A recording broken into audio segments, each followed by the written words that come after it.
In this video, I will try to explain to you what the weaknesses that I see in a democratic system. There are 9 points here, so let me go through it one by one. But before I start, I would like to let you know that I'm not arguing against democracy. I'm arguing that democracy's weaknesses is now apparent, and it is the weaknesses that I observed had real-life examples. I don't believe there is an ultimate political system human society will settle in. I rather believe that human will organize our own societies as an evolution process. One system comes and then one system goes. Just like at the very beginning when we were still hunter-gatherers, probably how we organize ourselves is just based on kinship.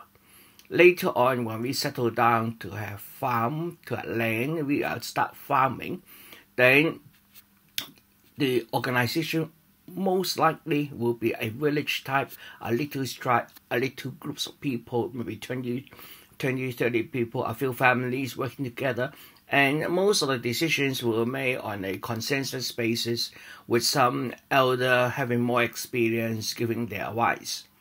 Later on, as strongmen arise, they want to claim protection of the farmers there, and then they develop the empire. So we have the kings and emperor for almost 2,000 years. Until the French Revolution, then democracy becomes the fashion term for how we organize societies. Nowadays, I would be suggesting that democracy, after operating for 250 years, is almost time to change. What it will change to, sorry, I really don't know. If I know, I will tell you, but I don't know. But what I'm trying to do here is list to you 9 weaknesses that is apparent today in some democratic societies. Some, not all of these weaknesses appear in the same society under the same system. I'm just saying that these are some of the weaknesses that I can see in democratic systems. Now, first of all democratic system has a limited term of office. That means you have a relatively short election cycle. In Australia here, we have 3 years. In Americas, there are 4 years. So you have a limited term of office. With that limited term of office, whoever who is elected have only short time within that period of time to execute his or her plan. After that, there will be another election and somebody else might come up, and then whatever plans you have may be abolished. That means when a society needs a long-term project extending for, say, tens of years to accomplish, that it is very difficult to get it done in a democratic system. Not to think that it doesn't happen. For example, if you have bipartisan agreements, so that even if one party lost the election, another party will still carry on. That is okay. We have seen the example as well, but we have also seen examples where a good idea is blocked by another party. For example, in Australia here, we have the previous Labour government proposing to build a national broadband network. The current government just abandoned the plan, so I'm stuck with a upload speed very terrible. A 15 minutes video took me a couple hours to upload, but that's the live here at the moment, so I can't do much about it. Okay, so that's the first point. The second point is election costs money. The politicians need political donations. In other words, they will accept bribe. I will call political donations bribe because why somebody want to donate to you to get you elected? Because they want you to create laws or vote in their favor in order for them to get benefits. So that is a kind of bribery. concrete examples is very obviously difficult to find, but we have many examples about politicians taking donations. Different country have different laws about the maximum amount an individual can donate, but that is pretty much useless because that individual can donate in different people's name and so forth. So that is just ludicrous. Okay, now let me give you an example how that might impact policies. In United States, take for example, the annual defense budget is around $600 billion. Let's say the military-industrial complex agree to take 1% of income as a political influence to do political donations. That means they will have around $6 billion per year. In US, you have around 534 congressmen in both houses combined. So that means the political, the military-industrial complex can spend almost $20 million per year on individual congressmen or members of House of Representatives to sway their idea, their opinion, and change their voting. And that's why in the last, as far as the data shows, the U.S. is spending half of the discretionary spending in military.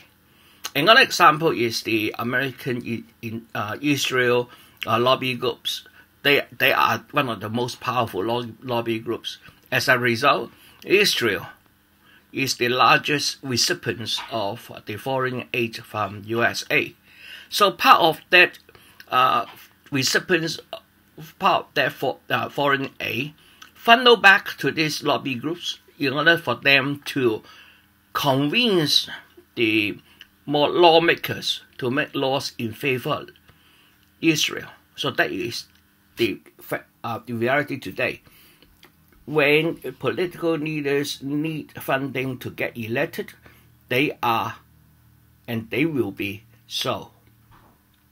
The third point is, once these people get elected, their only objectives is to remain in power in the next term, to get elected again in the next term.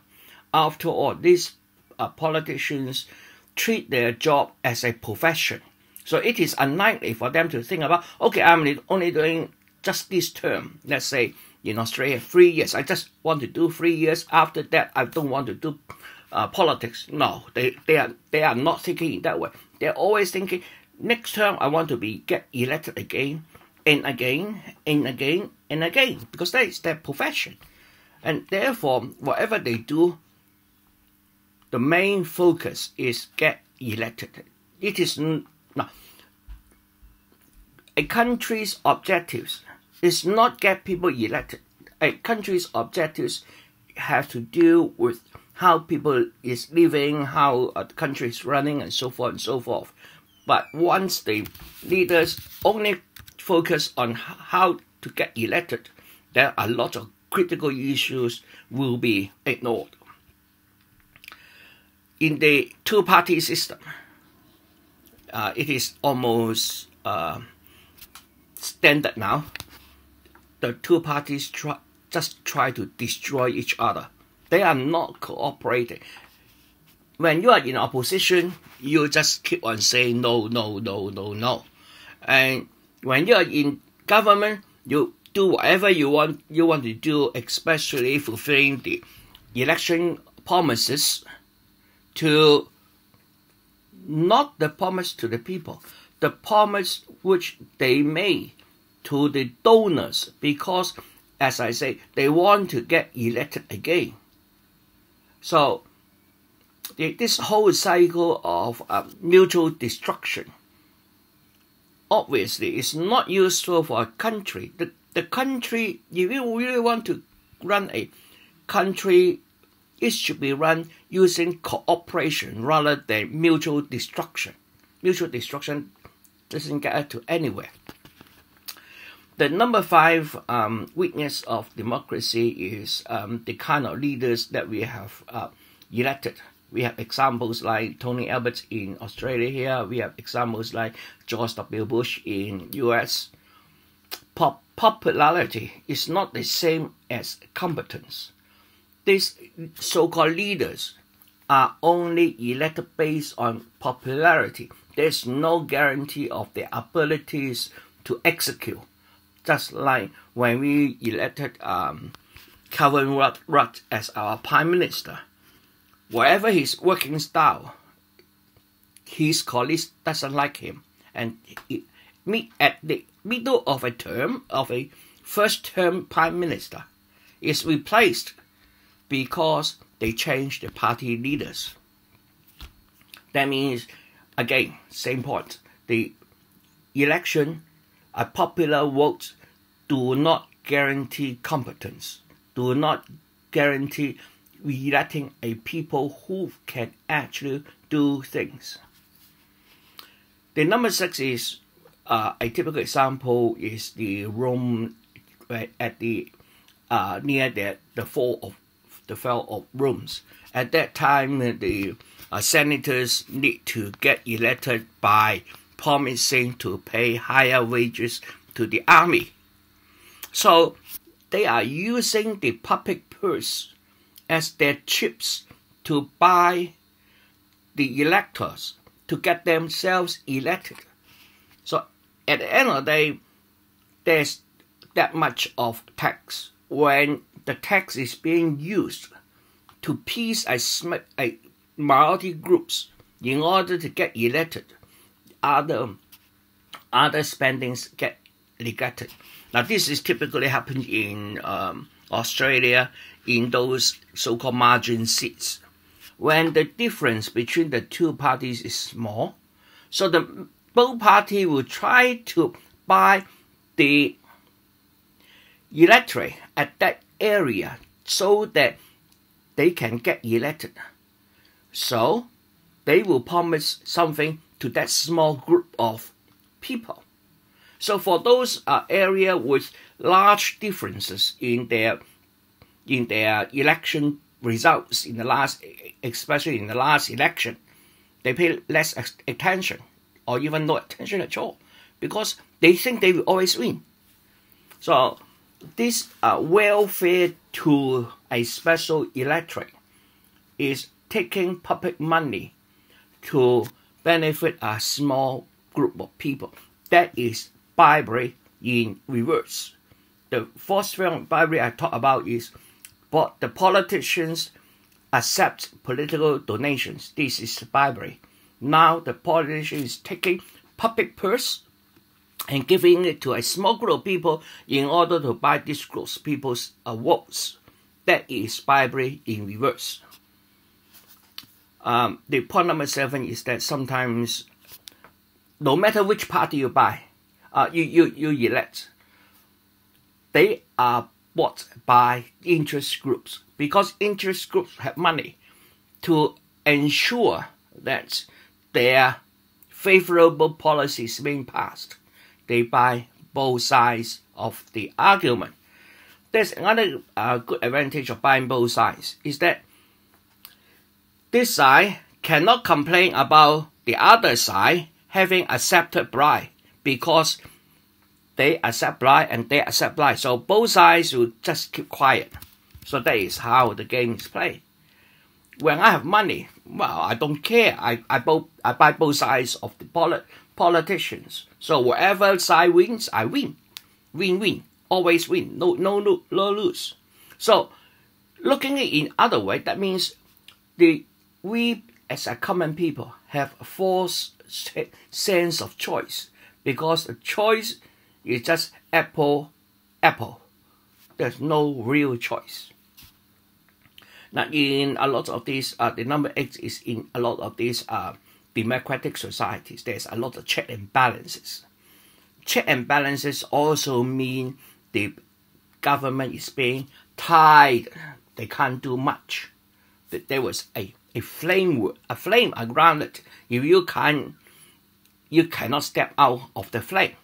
Now, in the last midterm election in the U.S., Obama is the Democrats, but in this midterm election, both houses is now have Republicans as a majority.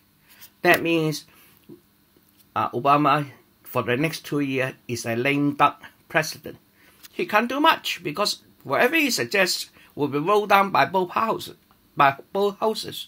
So we can't expect Obama to have to do anything for U.S.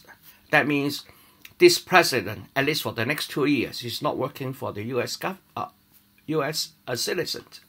So that is the number 8. Finally, number 9 is that for any democratic society, there is a strong bureaucracy. The bureaucracy carries out the work of the government. The bureaucracy chief obviously is a professional official. The chiefs probably have moved up the rank over many years. That means this bureaucrat, the chief of these bureaucracies, has more experience than the political leaders which we have elected. In other words, the political when a recommendation is made to the political for consideration, it is made by those bureaucratic leaders. They rise up in the rank. That means the choice people have, the apparent choice that we have to elect our leader, is probably in effect have little or no difference, because after all, the policy might have been suggested by those bureaucrats, and they were always there. No matter which one you choose, it's always there. So the policy haven't changed. It's the same. So democracy to me is just, at the moment, I think it is well broken. It is time for humans to try to find another political system so that we can move on. Thank you.